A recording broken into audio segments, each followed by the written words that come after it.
बैत नहीं है ये सौदा है दिल का, जहां में नहीं है कोई मोल इसका। ये बैत नहीं है ये सौदा है दिल का।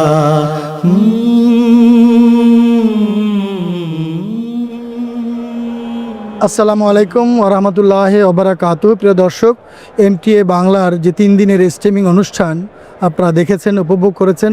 আমাদের জলসা এই মিলন মেলা ভেঙে গেছে, হুজুর চলে গেছেন। হাজার হাজার মানুষ যারা জলসায় উপস্থিত হয়েছিলেন তারাও এখন গন্তব্যে ফিরে যাওয়ার প্রস্তুতি নিচ্ছেন, কিন্তু সবার মধ্যে একটা অন্যরকম আবেগ অনুভূতি বিরাজ করছে। আর সবাই নজম গাইছে, যে যার মতো করে পারছে গাইছে। আমি সাহেব, আমরা সৌভাগ্যবান যে আপনাকে আবার পেয়েছি। আমরা কিন্তু হুজুরের বক্তব্যের আগে আপনার সঙ্গেই কথা বলছিলাম, তো সেখানে আমরা শেষ করতে পারিনি। আপনি আজকে হুজুরের হাতে হাত রেখে বয়াত করেছেন। হাত দেওয়ার সৌভাগ্য এটা বাঙালি জাতির জন্য অনেক বড় প্রাপ্য ছিল, আমাদের প্রাপ্তি ছিল, এটা অনেক বড় প্রাপ্তি ছিল। তো এটা যদি আপনি আমাদের কিছু বলেন, আসলে কি করার আছে আমাদের। ধন্যবাদ আপনাকে। আমার অনুভূতি হচ্ছে আলহামদুলিল্লাহ রাব্বিল আলামিন, আলহামদুলিল্লাহ। আর একটু আগেই হুজুর যে বক্তব্যটা রাখলেন, বয়াতের 10টি শর্তের সারাংশ টেনে বললেন।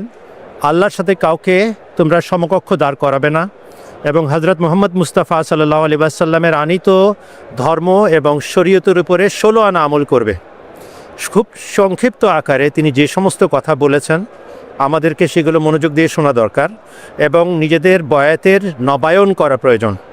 আমার অনুভূতি হচ্ছে যে হুজুর যদি বাংলাদেশের ন্যাশনাল আমিরকে হাতে হাত রেখে বয়াতের সুযোগ এবং সৌভাগ্য দিয়ে থাকেন, এটা আমাদের পুরো জাতির দায়িত্ব বর্তায়।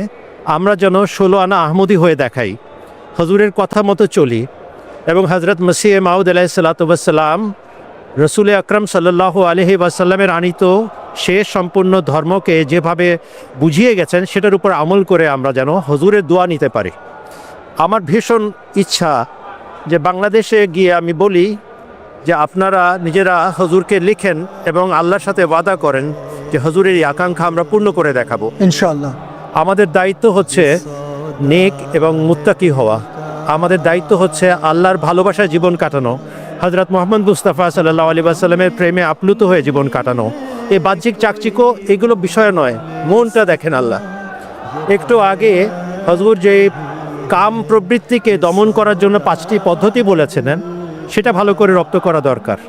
মিথ্যার বিরুদ্ধে জেহাদ ঘোষণা করতে বলেছেন, সেটা ভীষণ প্রয়োজনীয় একটা বিষয়।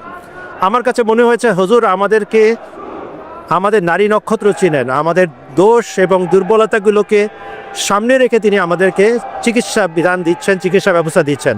আল্লাহ আমাদেরকে আমাদের দায়িত্ব পালন করার সৌভাগ্য দিন। আমির সাহেব, আপনাকে অনেক ধন্যবাদ, আপনাকে ব্যস্ততার মধ্যে সুযোগ দেওয়ার জন্য, সময় দেওয়ার জন্য। আল্লাহ তাআলা হুজুরের কথাগুলো আমাদের সবাইকে মেনে চলার তৌফিক দিন।